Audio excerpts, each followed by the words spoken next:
So today's topic is about testing tools for accessibility enhancement, and it's part one.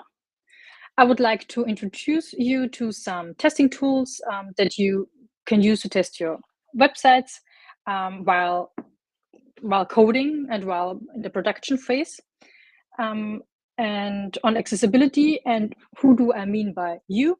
It's not only the developers who are coding and checking what's going on while they are coding, but also the designers should know these tools and be able to use these tools, as well as the testers and also project managers. Everyone who wants to, I'm not even sure what I mean with want to, it's you should. You should play a huge role in the development process and to make the product accessible. So by learning all these tools, and it will help you better understand what is accessibility versus web accessibility and how do other people perceive your applications, and this will help everyone better understand what the users want and how you can go further in your accessibility journey on your website. I use some of them on a daily basis, but also some of them only alternately or depending on the project sporadically. And since there are so many tools out there, and I want to show you, of course, every single one of them, I split the webinar series in two parts. So today we are focusing on part one. It's mostly about web browser extensions as well as bookmarklets. And I want to go deep into them. So why do I use it and how do you use it and what can you test with them? So I have time for each of the tools to explain in more detail. And these tools are also the ones which are very commonly used within the accessibility community. And many of them are also developed by very well-known accessibility specialists. So you would do well use them as well. Because there are many accessibility extensions out there, and there's always this question which tools to trust, which are good, and I think the ones I chose for you are very good. That's why I chose them, obviously. I also have found a few good sites where I can show you how they work and what the outcome will be. But I think for one or two bookmarklets, I could unfortunately, or maybe fortunately, because this means that there is not that issue that often out there. But one issue cannot show into that detail. I wanted to show you what the problem is. But I try to explain it as best as I can so you understand it, how to use it, and maybe you will face this issue on some of the websites you are testing. Before the session will start, I will want to do some housekeeping. Now that I finally set up all the topics and the dates for the webinar series, I realized that maybe the order is not the best as I thought in the beginning, and I'm very sorry about that. This is also my first time doing a webinar series, so be patient with me. I'm still learning how, when it comes to content preparation and what someone should know or hear first. But the good thing is that every session is recorded, and also the slides you get afterwards, and you can jump back to them when you feel ready later on in the webinar series, that you think, okay, now is the time I would understand what she was trying to tell me a few months ago. Because today's session maybe requires a little bit of understanding of HTML, or at least how the elements are structured in the web and how they are called. So in case you are not familiar with some terms, don't despair. You will get there over the course. And yeah, as I said, you can look this session later on again. And I also want to show you where you can find all my material, because I also think it was not that clear. I was looking for some materials, especially when it comes to the GDG website on my own. I could not find it, even though I knew that I uploaded it. So I want to show you that the GDG website, how it is structured.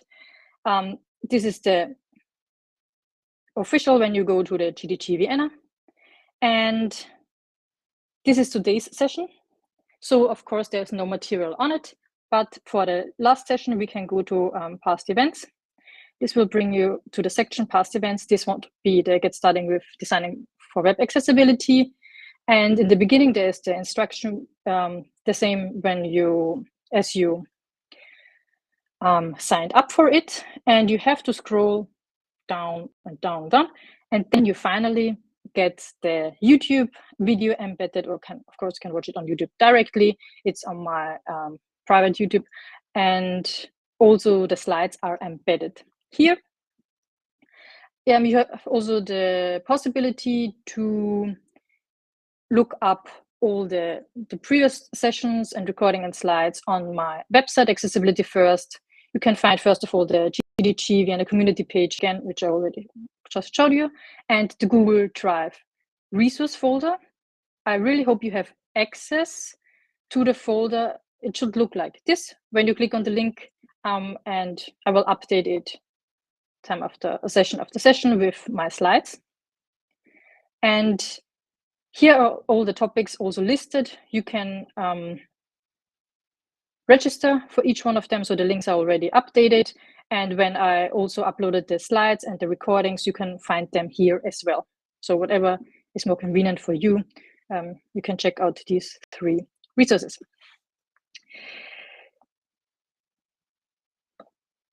Yes, so for the agenda.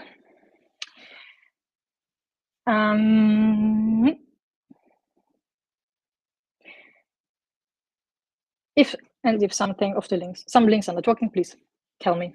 Text me on LinkedIn, on my private email, or over the GDG website. I will try my best to update them as soon as possible.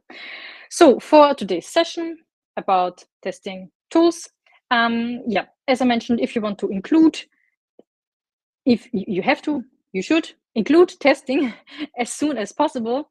Not only as a developer, but also designer, tester, and project manager. There are several tools, the plugins, there are also there's software and websites you can use to regularly check if your product is still a low barrier product. And it will also help you to better understand. So I think these tools are very useful also for learning about accessibility, to better understand the web, the users, and to dive deeper into the problems out there on the web. So it's not only especially in the beginning, not only test your own website, because I think our private projects are mostly small websites or small applications. You will not have that many issues. Go to large websites and they have lots of issues. You can learn and study and will be shocked what you will find in the DOM, in the code, and ask yourself, how is this even possible? Who was the coder?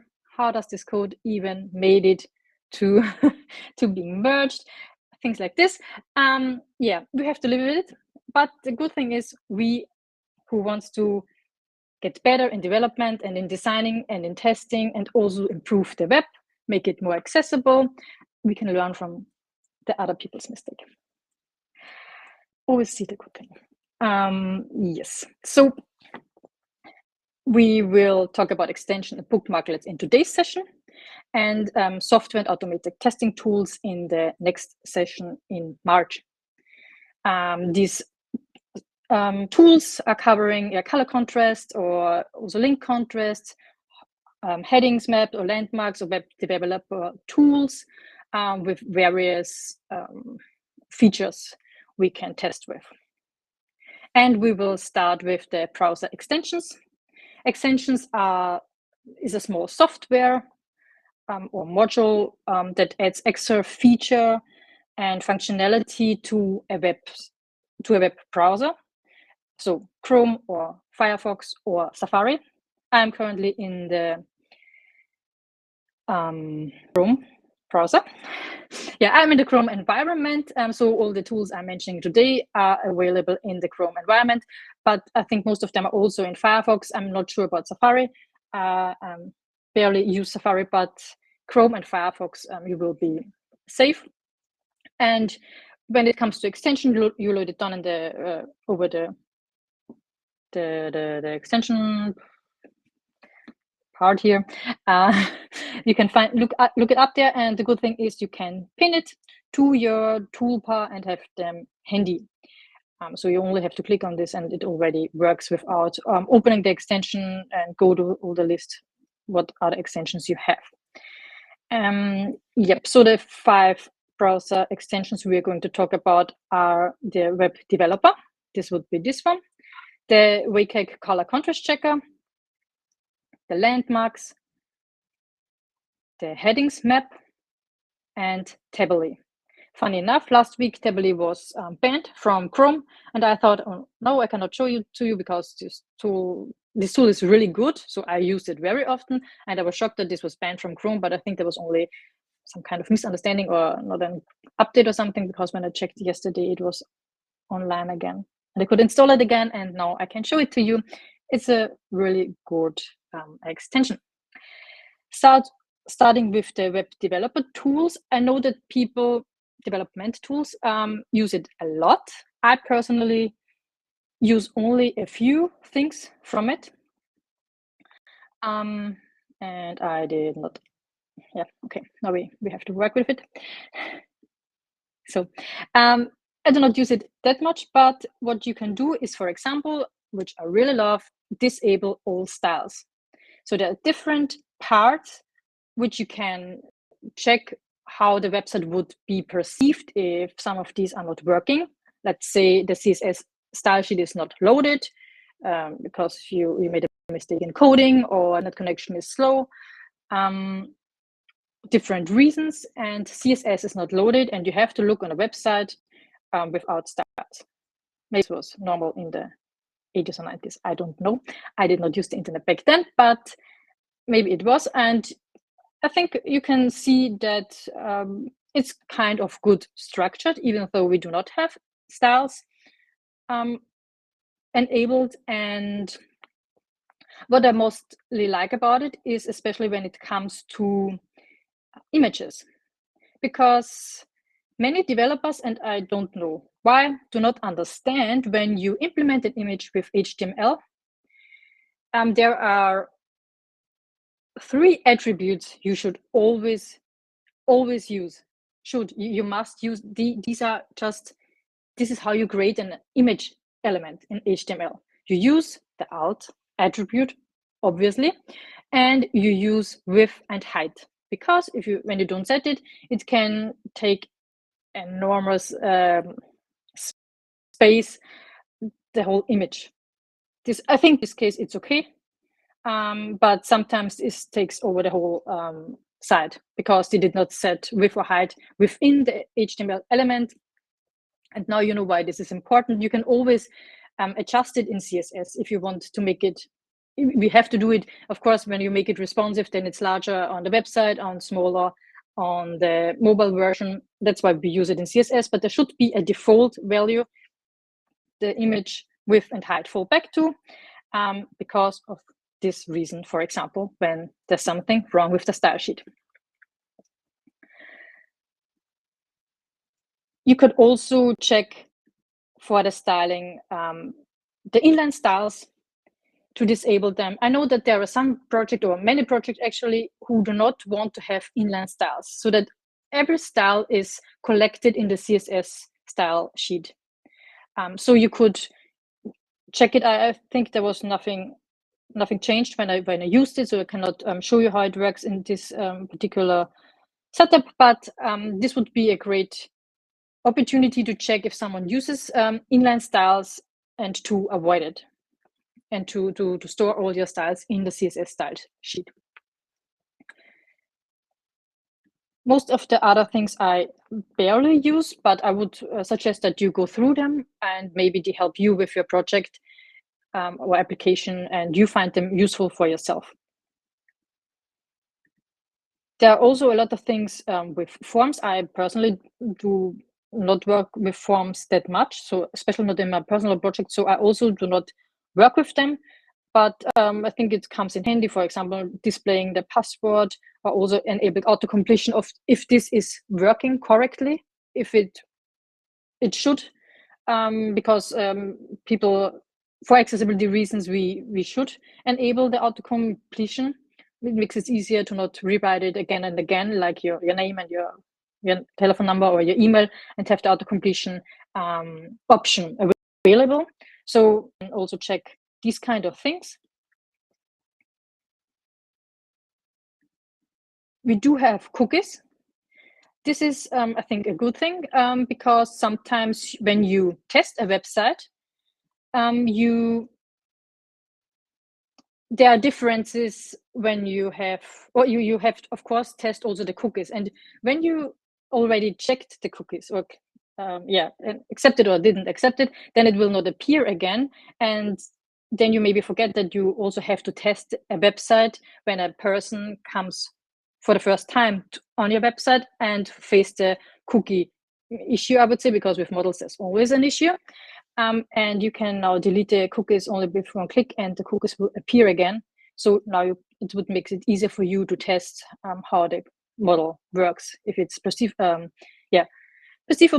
and if you can do it with keyboard, and how it reacts when you click on either of them. This is, I think, a very useful tool. You could also disable JavaScript to see if every functionality is still available, especially when it's an important one.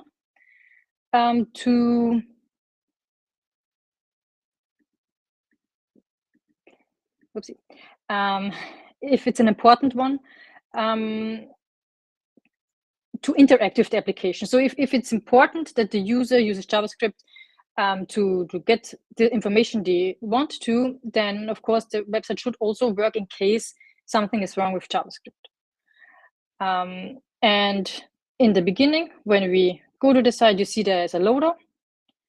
Not that the loader is very important. I think in this case, it's just how many places there are available, but just to showcase, when you disable JavaScript, we know now that, okay, this was created with JavaScript, and now it does not show the number of available places as it has before. The image functionality, I do have other bookmarklets I will show you, which I find more useful. I did not getting wrong with them, but this does not mean that you would not enjoy using it. So I would try it out. And also there are so many extensions and tools which also covers mostly sometimes also the same thing. So you should try it out, which fits your needs most. And all the other things I actually never use. I think there are other extensions and bookmarklets I use more often, which mostly are also covered by using the web development tools. The next one I want to show is the WCAG contrast checker. You only click on the extension, and it shows you already the failures you have on the website. The good thing here is you can click on it and it will highlight where the problem lies. And in this case, it shows the foreground color and the background color. Of course, there's an image in the background, so this is not really accurate. So it's not, we do not have white on white, but we should also know that we should work with background images very sparingly because of this issue. It's the text is not that much readable when there is also, it can be distracted by the background image. But in other cases, this is very good to indicate you can find the problem. You can see that the contrast fails AA and AAA. And I think you can also adjust. So let's say, how would the text pass if you maybe say it's blue and more dark, and then you could say yes, if the foreground color, so the text color would be like this, then you would pass AA and AAA, and also depending on the font size and font weight. You can do this with every element. Here you can see the next one. It's also, this is way better. I think it's larger, and also the background image is darker, but of course I think it depends on what background color was used as a default, in case the image is not loading, so this would fail.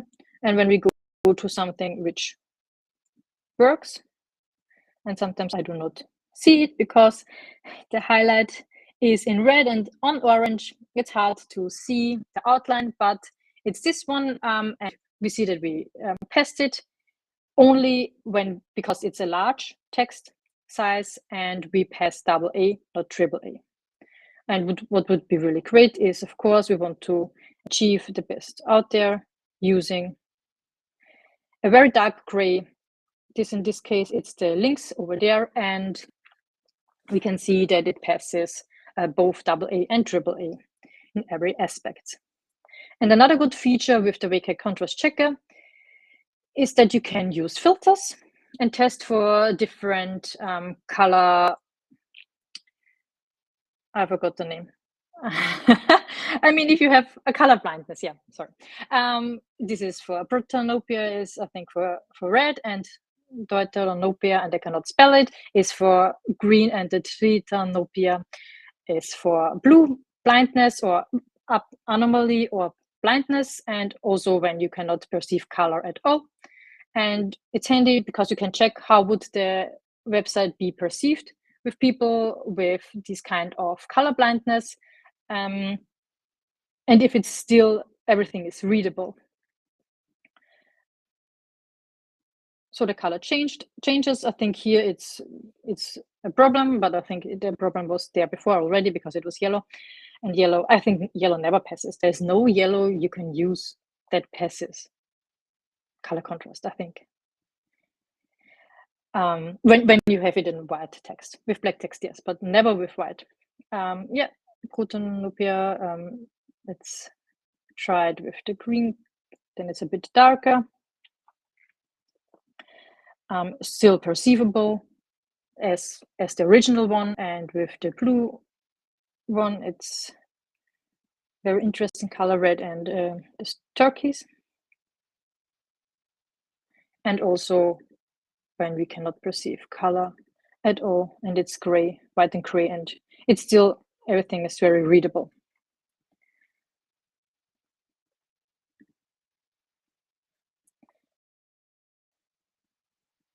The extension I want to show is the landmarks extension. So landmarks is, and this is something everyone in the development team should know and understand, how the website is structured, that we have landmarks, meaning that the components are separated in specific parts, like we have the header, or also called banner landmark, which is always the top with the navigation. So we have most likely the banner is with the logo and with the navigation bar in it and quick links.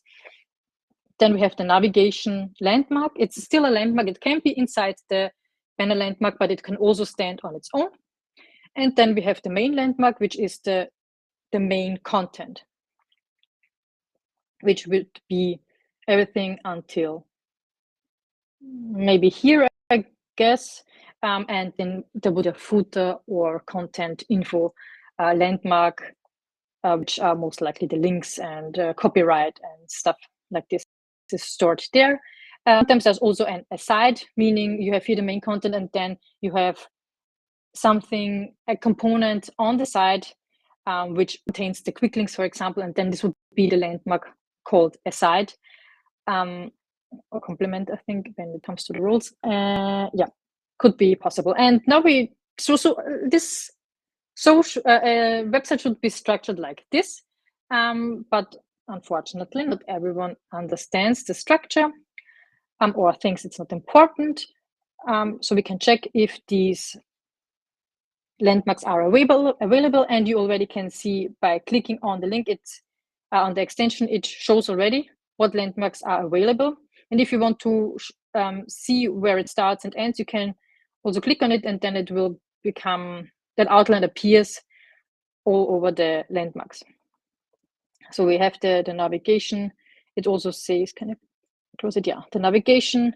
We have to skip navigation, the main landmark here, and where does the footer start? Yeah, and the content information in the HTML element, it would be called footer. We also have it here. This is quite good structured. Let's say, have a look if this is also well structured here, and you can imagine it's not, because that's why I chose it. We have a main. We have only a main on this website. Oh, I didn't even see this. There's no landmark found. Okay. It does not want to work anymore. Let's try to refresh. I'm not sure how a website cannot have any landmarks at all. Also, Film Archive Austria, it's a new website, and I already texted them quite some issues I found. I have to check again. And this was only the beginning. These were the things I saw perceived on the mobile version when I tried to buy tickets, and I had issues buying tickets. And the excuse was, yeah, it's a new website. And I thought, shouldn't a new website nowadays in 2025 be very good initially? It seems no. But I'm in contact with them. Maybe it helps, and it does not want to stop reloading. And maybe in the next session I can show you how much they did, but not today. Yeah, this would be for the landmarks. We can also check landmarks on my own website. I tested it. I had a few accessibility issues. I know, but in general, it's quite good. I have a navigation, main navigation, category navigation, and the header and the main category with all the posts inside, and my content information. Nicely structured. So, like it should be. Let's go next to the heading. This is also very interesting, especially on this side, which I already mentioned. It's a new website. When going over the headings, I mean, only looking at it, I see headings everywhere. Everywhere. These are all headings, aren't they? I mean, I'm not the only one. These are all headings. But when clicking on the heading section, you find, oh, 2 headings on this side. I'm not even sure how this is possible. This website has a lot of problems. But when you want to take a look at a good structure, let's go back to University of Vienna, looking at the heading structure, then you can see an outline, and what I actually want to show, that you see and understand how the headingsMap extension really works. You have the outline on the left side, showing all the headings. I think you can, yeah, you can open or close the heading too. I think there are also a few settings you can choose what you prefer. We have the events, and below the events, this are the events section, are heading 3, which is accurate for these 3 events happening. Because as you maybe know or not, the important thing of headings is that the heading structure is consistent in terms of there should be one heading level 1. I think it's not, you don't have to, but it would be good, because normally the heading level 1 also is used as the title of the whole page, meaning when you change the URL, when you go to another website like the studies or the research and it updates, then you want to pass the information to the user that now you are on univ.ac.at studies or research. And most likely this is also the heading 1, but you don't have to have a heading 1 when you want to just passing the WCAG criterion. But the most important thing is that do not skip any heading levels. And this points out very easily for you that level 3 is following a level 2. And also you can see if these are related. If you want it to be below the level 2, because you normally choose a level 2 heading as a section heading. So there's a new section, in this case the events section, and below that it starts with a heading 3, because these are parts of the sections of the event. And the same goes for news. And all the articles are heading level number 3, stored in the news section. So a user using a screen reader understands that I want to now all the news, all the blogs which are news are listed below them to read furthermore.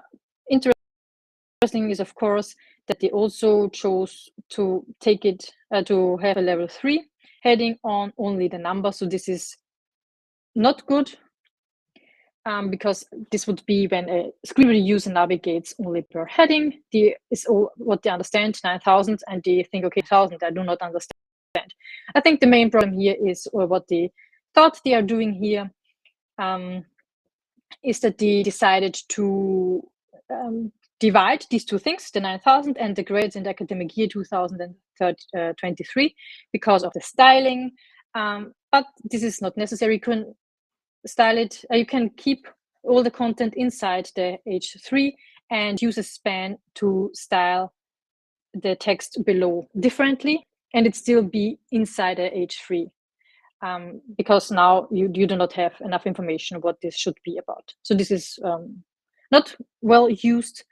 And then you have the information for and the most services for. So this is a very good structure. This is also what people who are not using screen reader, but like me, just using my eyes, I would also understand that this is an H2 and below. These are parts of the section. And we, of course, want always that the screen reader user perceives the web as non-screen reader users. Yep, I like that one. The headingsMap, and the last extension is Tably. And with Tably, this extension, it calculates all the elements listed in the DOM and shows you visually where the tab will be, and also adding numbers inside it that you know. For example, you want to know, when do I go to this, how many tabs do I have to do until I go to the element, and it has numbers in it. What will be the first tab, which is already good, because the skip to main content is the first, should always be the first link. So the first interactive element, using the tab key, we will land here and then go over the quick links or the upper navigation, then the logo, which is most likely the navigation for going home, also to the home page when you're on a different page, and then the navigation bar, and then followed for the first element or the first article, the next ones. And I would assume this is very well structured. And how many interactive elements are there is also clear to see that it's 102. There are also websites where you do not have any structure at all. I try this site from Katsuhiro Otomo, just to showcase. Wikipedia is, of course, a large website. Must be very difficult to decide where a user wants to go first, but that's why skip links are very useful. It also suggests or gives you a hint that maybe there are sticky elements used, and this can also be a disadvantage for keyboard users, because sticky elements are out of the DOM order. So you have, as a developer, to decide, or as a whole team, not the developer, the whole team has to decide when does the sticky element. So sometimes there's a label out there for quick links or something, and this is always on the same height, or maybe the go back to top button is also something who's flowing with you when you scroll. But when does the user actually reach this button? This is something you have to decide in the beginning. When you decided it's a number 9 already, then when you're down there and you now want to go back to the top, you have to how can you go to the button again? You have to tap everything through. And in this case, okay, you have to jump to the content, which is good. Otherwise, you go to all this navigation. So the navigation starts here first of all, and this is only a small navigation, because when we go to the Demon Slayer side, it's way larger, and others have even more. And then you jump some point to the right thing. You can make where you can do your settings, and then you go finally to the content. Oh, sorry. And in the meanwhile, in the middle, you also have to go over his biography, and then you finally jump to the main article you most likely want to read about this great guy. Yeah, so this would be for the extensions. I highly recommend them. I linked every extension to download it from the Chrome. I think I only linked the Chrome, also the Firefox one, so you can easily click on it and install it for your toolbar. Now let's go to the bookmarklets. These are bookmarklets are like this is a JavaScript function or something. It's better to look it up than listen to my explanation, but it's kind of it's kind of a function, a small program that you save it as a bookmark. You can just drag and drop it into this bookmark table toolbar, and click on it, and then already the function works on the website you want to check. The bookmarklets I'm going to share WCAG syntax, a bookmarklet for lists, for showing lists on the site, for showing tables on the site, for images, the language attribute. Yeah. The keyboard focus and show the tab focus, and target size checker, and text spacing. And as you maybe already realized, most of the bookmarklets are by Paul G. Adams, and also and there are a lot more, because this first one also refers actually to Stephen Volker. They are created by this. I really recommend you to follow these two guys. They are very well known in the accessibility community, long in the accessibility community, working in I think since the 90s. And they have great articles and blogs, and also videos they create. And not only the articles are not only how to use HTML, semantic HTML, like nowadays I think I find a lot of this kind of stuff, but they mention everything you need to know. So why do you choose certain HTML elements? How do people perceive it? How do people with certain disability perceive the web when you use this, or when you use it in that way, and why it fails and why it works? It's very detailed how they test things and how they describe new elements in HTML. I highly recommend follow them, read everything from them, buy them, watch their videos, and you are simply good to go with the knowledge they are sharing.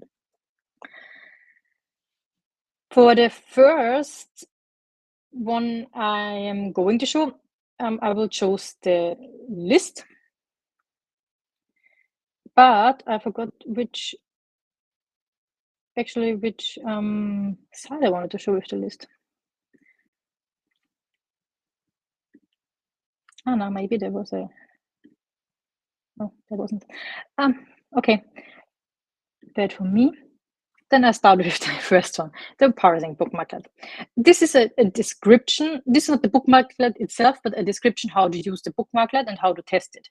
And it also provides a test page. So let's go to it. This is the test page. And with this, you can choose going to the Silverstone content page by Steve Faulkner. He created the HTML checker, which means you can run any website in the checker. And this is actually why I wanted the, where is it? this one, the testing page. We use the testing page, but of course you can use your personal website or anything. You enter the URL and then you check if there are issues. And of course there are issues because that's why the testing page was made for, to see how it works. And we can see that, for example, the I tag is used in the wrong way.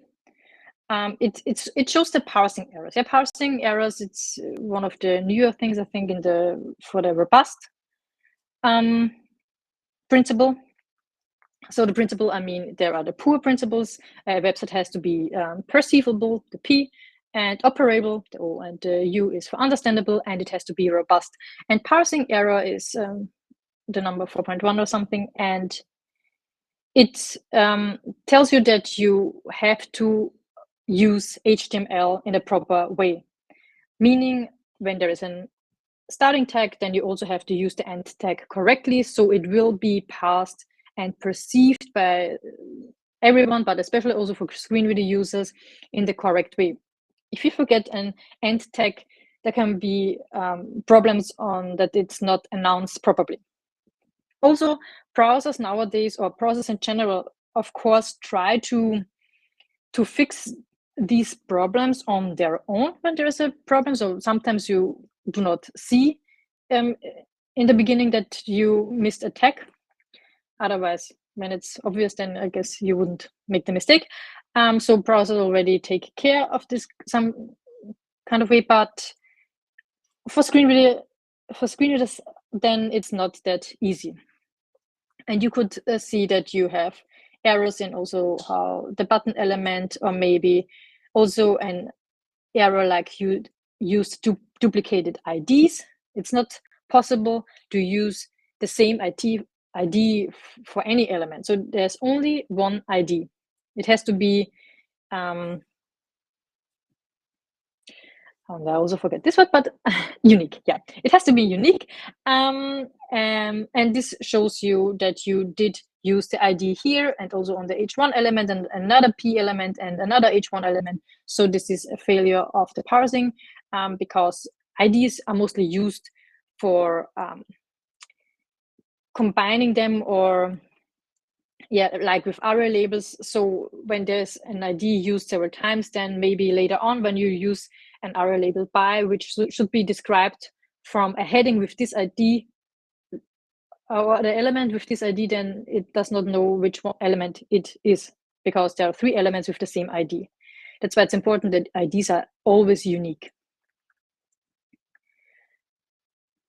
And you have here the source code of the testing page, and then you can see again, yes, the ID is used here, and here, to faster see where you have the problems. Also with the idiom, or how is it called? This tag, it was closed before the bold tag was closed. This is the issue here. So this end tag should come after the B end tag. It also shows that syntax error. So you could filter only the parsing errors with this bookmarklet, and also when you only want to show the syntax errors with this bookmarklet. You can filter this for maybe when you have lots of errors, then to better understand. But for the syntax one, it would be like this one, because the value of this attribute starts with a double quote and ends with a single quote, which is not possible. It's either one of them. And here is okay, this is a text. This is not the problem. Also, we have another one. We started with a div, and then we now have an H2 element. And also, I guess this is not even possible because I don't know it. So this attribute is not accurate. There's no strong end tag, and it's also saying already in the text what the problem is. Yes, I think these are very good tools for checking your website if you have any of these parsing errors. these are the free one of them. The first one will guide you to the test page and also to the whole. I mean, read through it. Steve Faulkner made a really good job explaining everything. He was writing the functionality of all of this, and test it on your own website, or start testing it with the small website to get a better understanding how to use it. And yeah, then you can go over to bigger projects.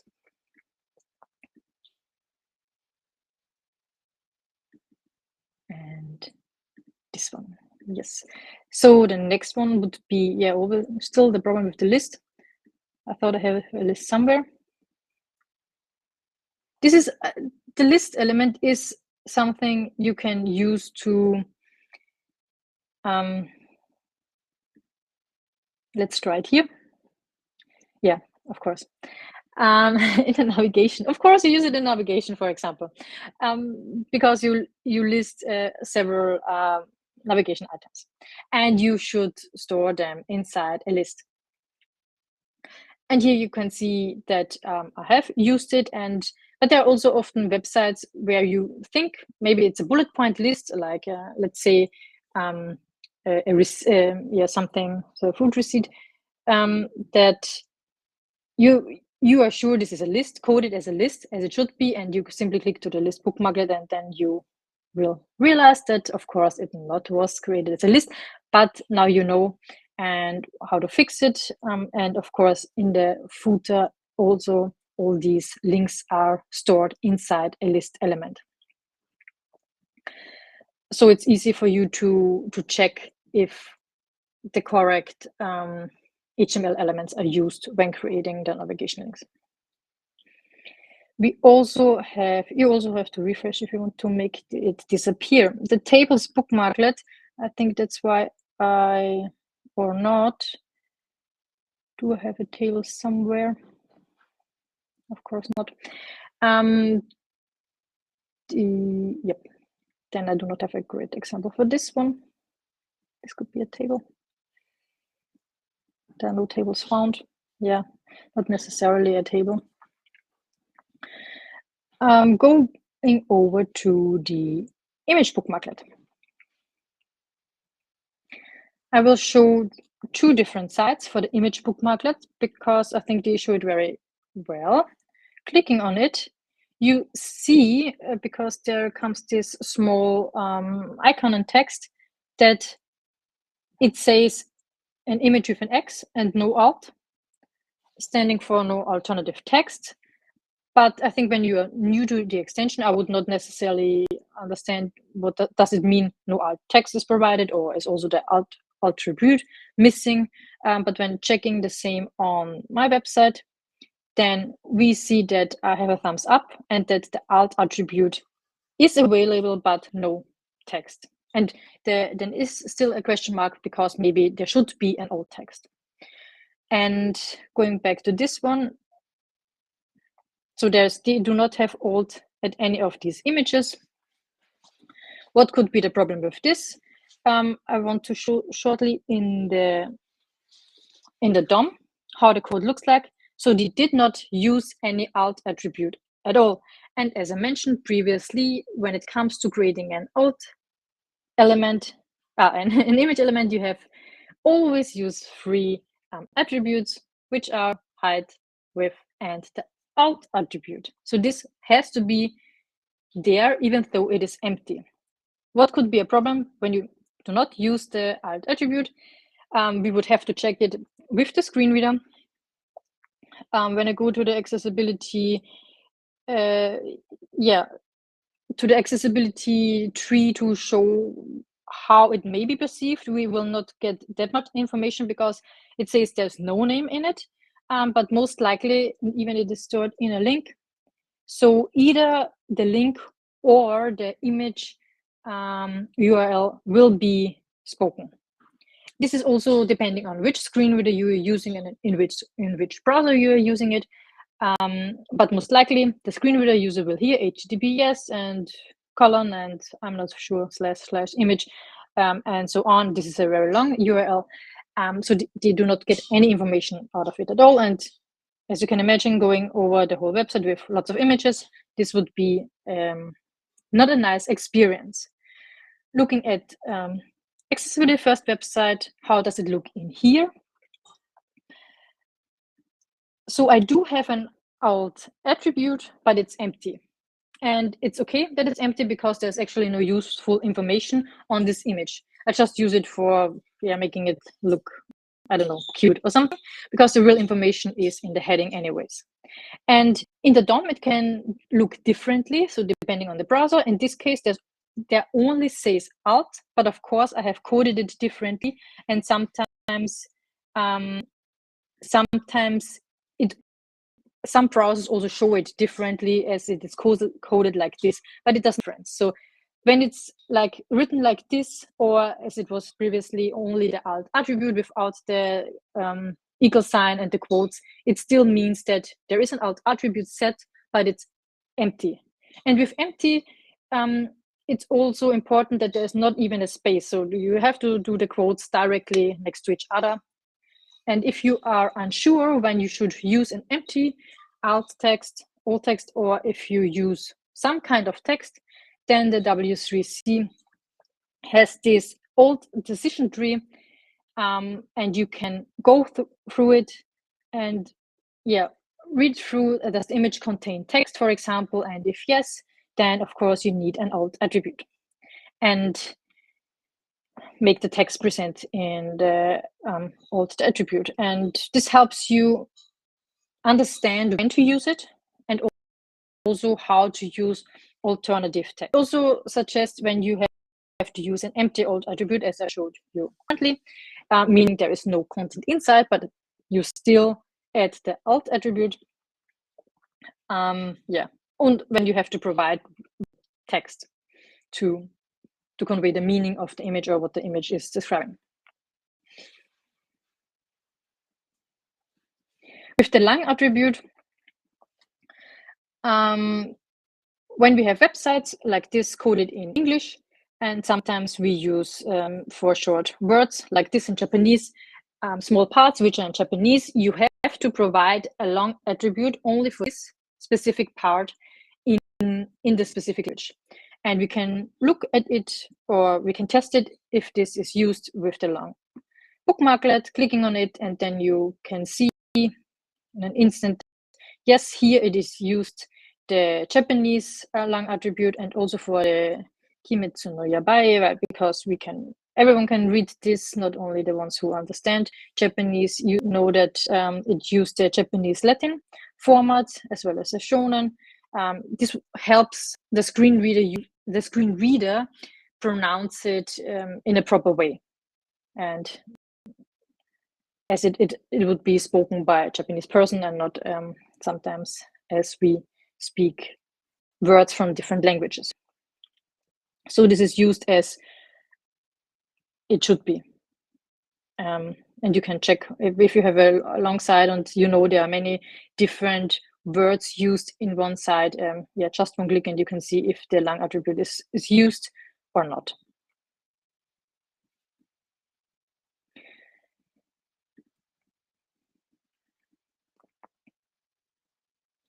For the focus bookmarklet, I think there are two. I click on it, and I think this is the one I did not understand in the beginning. Yes, for the focus bookmarklet, now you can perceive an orange outline. And this is not for checking if there is an outline set, but for checking how the focus order will be, if it is like, yes, expected. So you can go now over it, and if you see, this is exactly how I thought the focus order would be. Now I do not see the focus.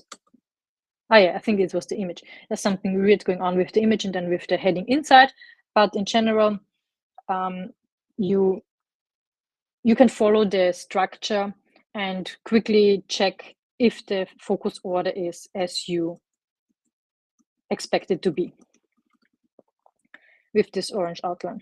It would be, of course, interesting if it also works in depending on the color of the web page, but in this case, okay, it's light and we could see the orange quite well, I guess.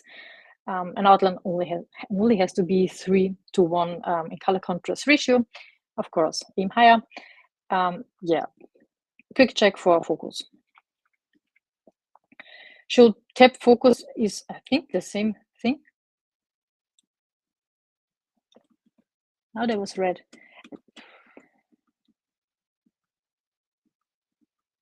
Maybe there is a difference. I don't know. You can try out both of them. Another interesting bookmarklet is target size, and I have to open it because my bookmarklet bar was already full. Is the target size, and the target size helps you understand if the interactive element is large enough for people with motor disabilities, for example, to be able to click on it. Because sometimes it's very hard for people with motor disabilities to really be able to click on very tiny buttons or icon buttons. Of course, when it's text and when it's a large text, then it's more easily, but especially on mobile phones, icons can really be very, very small, and you already think, okay, my finger is just too thick, I cannot touch this thing. This is how you check that you at least reach the WCAG criteria of being compliant. I think it's 24 to 24 pixels, and I'm not mistaken.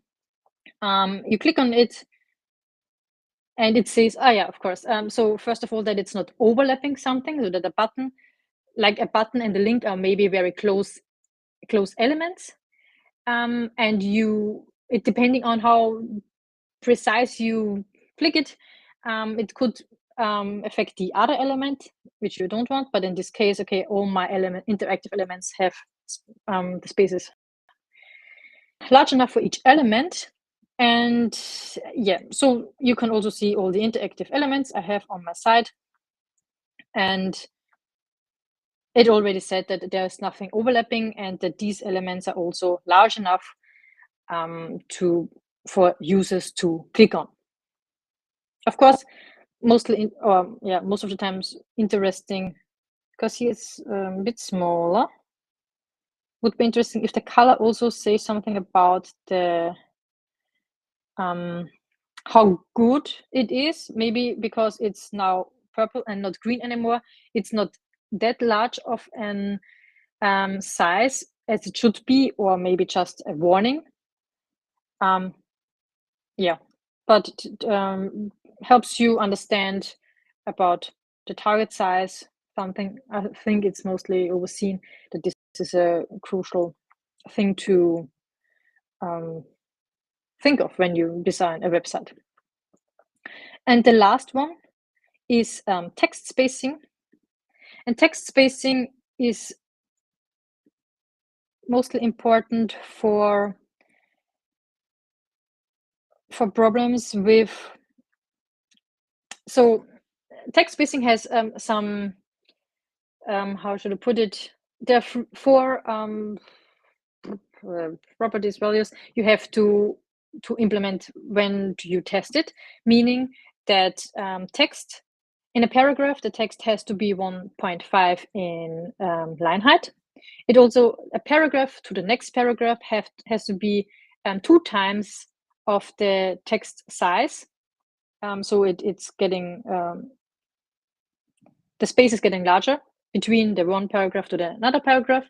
Also, the word spacing will be depending on the initial text size. It's 0.16, the original text size, which it's larger, and for the letters, the space between is I think to 0.12, depending on the 0.12 em, and em is for the element size to the parent size.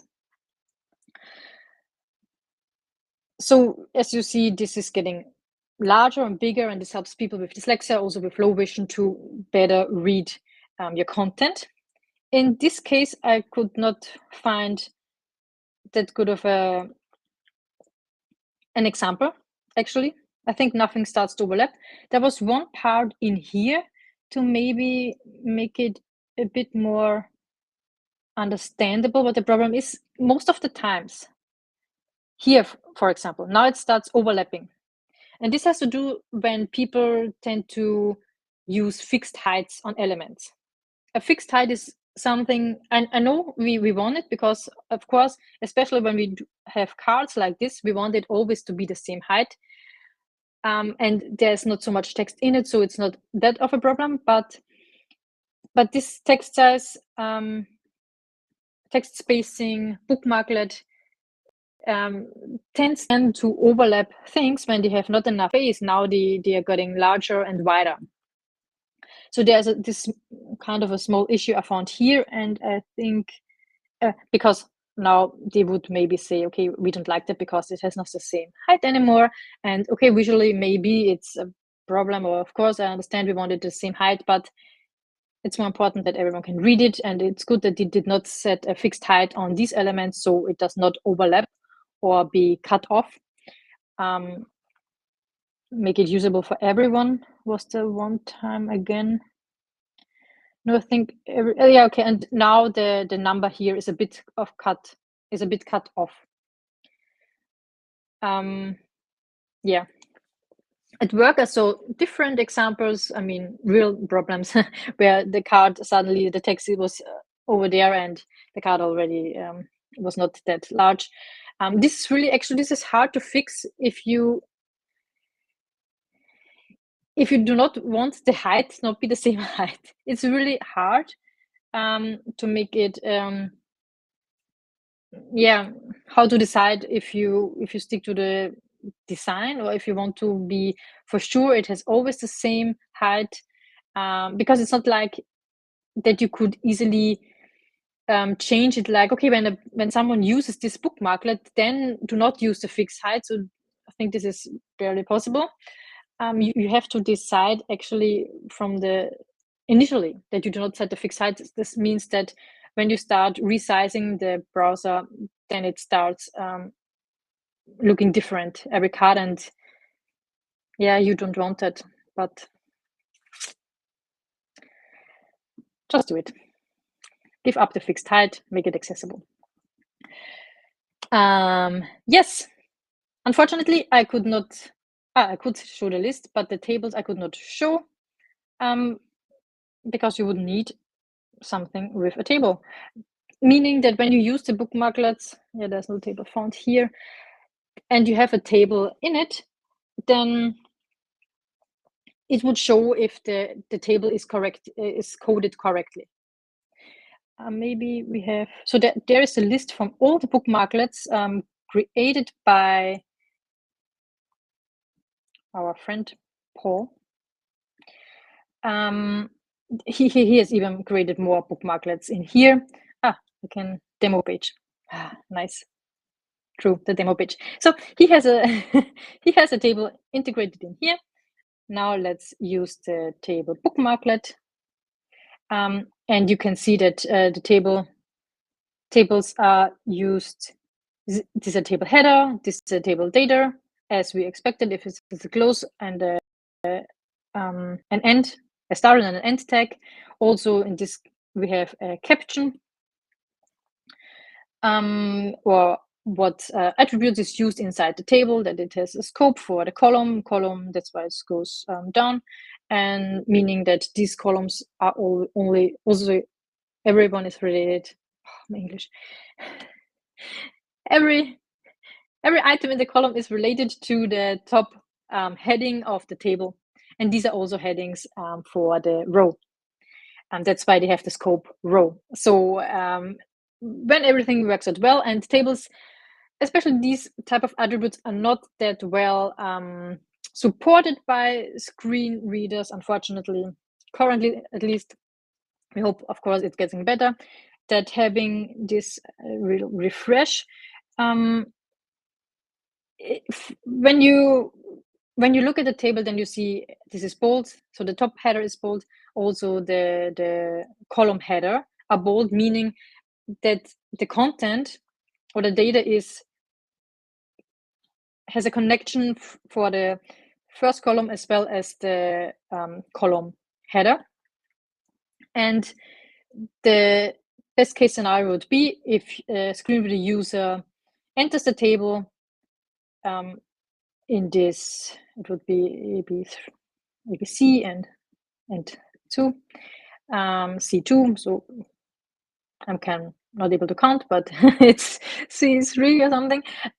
When you enter the table using the screen reader, then it would say, in the best case, phone by Joel Garner, and then the number of, and then the phone number or the fax number from Joel Garner. But unfortunately, that's why you set the attributes scope for the whole row and scope for the whole column.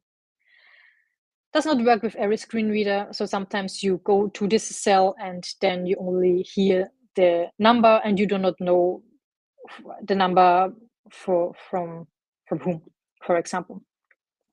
But this would be the this is the intention that you use the scope to make everything connected. That it says phone by Joel Garner. Yeah, and the good thing is when looking at Paul's great stuff and bookmarklets in here, that you always have a test page, so you do not have to find any other pages when you simply want to learn about all these great bookmarklets and how they work. That's why I, of course, added them into my resources, and you can check it out. This would also be it for today's session, extensions and bookmarklets. Yeah, the next session will be on March 26th. This is exceptionally on a Wednesday because I will do an accessibility certificate on Thursday. That's why I had to rearrange the session. And when I'm already talking about certificates, I also want to point something out because people often ask me, yeah, there are some accessibility certificates out there. Is there something you can recommend? Should I even do it? Does it help me get a job in accessibility? Which are worth because they, of course, cost a lot of money. And first of all, I want to say that the certificate I'm doing, it's a new one. It's available. It's in German. It's available in Germany and in Austria. And it's like the CPAC by ERP. I have linked it, of course, in the resources. It's a knowledge badge, barrierefrei lehren. And it's now totally for free, but this may be changed. So if you have the possibility, if you speak German and if you have the possibility to go to Linz in Austria or somewhere in Germany, go to the website and learn the material, go through the material. I think it's more like the basics of accessibility. So if you're already familiar with accessibility, why not doing a certificate? It does not cost anything until now. So, and you would be also one of the first one having it, because I think this is the second time they offer this kind of certificate, the sessions, to do it. And also a few other certificates which I think are worth it. Not only because I think they're worth it, because I know from the accessibility community and from companies that some in the job description, these are certificates mentioned. Like, it would be great if you have one of these certificates. Also, if you do not have them, most of the time, I think companies, or at least in my company, is also that the case, and I know from other larger companies, they are also willing to pay for these kind of certificates by ERP. In English, it's IAAP. I just realized, okay, ERP in German. They have the CPAC. The CPAC is the basic one, really like what is accessibility. A few things I mentioned today, like what are landmarks, how is a website structured, what is an alternative text for an image, also what is universal design for learning, and lots of accessibility, not only on the web, but also in the real world. You will learn in the CPAC, and I think everyone is eligible to do it. While when it comes to the WAS, which is for Web Accessibility Specialist, also the ADS for Document Accessibility Specialist, you have to prove experience, like I think 4 to 5 years or 3 to 5 years, and also 2 or 3 years for the document one, that you're even allowed to do the certificates. And even though I think they are good, and I know that they are often wanted by companies, I think it's not necessarily that you pay for them or you do them, because the learning materials, like the book of knowledge, of course it's more like an overview, but you would understand if you go through it. It's available for everyone, and it's also available in German and in English. You can just go through the material and to at least understand what people at least know in their job. So in case you're always wondering, do I know enough about accessibility, or how, or what should I learn about accessibility? I would go through these 2 books of knowledge to see what is expected, for example, in certificates. And you will realize that, okay, I know this, or I have to focus more on that part, and will learn. And in the end, then I think it doesn't matter if you also pay for a certificate and do the certificate, but you already will have the knowledge. And I think the knowledge is more important than a certificate when you apply for jobs. This also comes for the JAWS certification. JAWS is a screen reader. This is a paid screen reader. I think you have 40 minutes to do for free. But in general, I've personally always used the NVDA. It's a free screen reader, or on VoiceOver is already installed in the MacBook. I only use these tools, but I think it still helps you understand when you perceive a tester job, what would they expect from you. So when you say you want to be an accessibility tester, you want to observe the website and write down the tickets, what's wrong and what you expected and why it fails and which WCAG success criteria it fails, then I would go to the learning material for the JAWS certification to learn about what you should know when you would be certified. Also for ZoomText is a tool to make I think there are more things you can do with it. I think also color contrast stuff and color blindness checking. But the first thing is that you can zoom in very large the website, and you can see then if it's still rearranging correctly, or if things are overlapping, can the text still be read and stuff like this. And I was a trusted tester. This is for free. I think everything is for free. Also, the certificate has also a structured path of learning about, I think it's more also basic like the CPAC, but yeah, try it out. Go through the learning materials to better understand what other people doing it already as a job, what they know, and how you can improve yourself in learning. Yep, and this is it. We are now in the Q&A session. I would also love to not be in my recursion, but I think this is not possible. I have to stop sharing. Sorry, next time I will prepare it a little bit better. But we are in this Q&A session. Slides are shared, as mentioned, and now I'm open for any questions you might have. Do not necessarily have to be about today's session, but also other sessions or accessibility in general.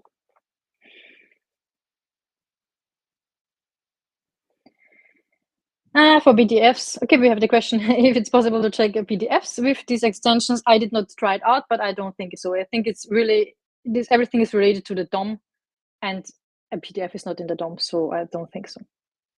PDF, but there are different PDF checkers which outline their tags, and I think the best tool out there is, unfortunately, by Adobe because it costs something, but there are also a few free tools you can use for checking PDFs as well.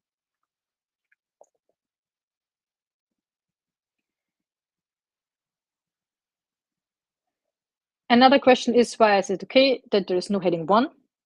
If no heading level is to be skipped, that's a good question. I think, I mean, it's okay because the WCAG says it's okay. I don't think it's okay. But if you want to pass the WCAG criteria, then it's okay to not have an H1. This is what I can say. But of course, I would not do not skip it. There has to be a title somewhere. I guess you can code it differently because of the title, and you set only the title, which is then in the head element and not in the body element for the whole website. And when you already have a title, which is also correlating to the URL, I guess this could be the reason why there is not necessarily a need for an H1 and you start with an H2, because H2 is for sections. And when you, I mean, yeah, I guess it would also depend on how the page is structured. When you are on a blog and there is simply no, this is a blog and then all the blocks are outlined, but you go there and there are already the blocks outlined, then you start with an H2 or only H1 maybe, but normally with an H2 because this will always be the title of the blog. But in such cases, you also should actually, if you do not want to have an H1 visually because you think it would destroy the structure because you only have the blog articles on one side without any heading, then you can still, or you should still code it and make it only screen reader available, in my opinion. So I'm not a skipper, yeah? I'm just saying that WCAG says you don't have to have an H1.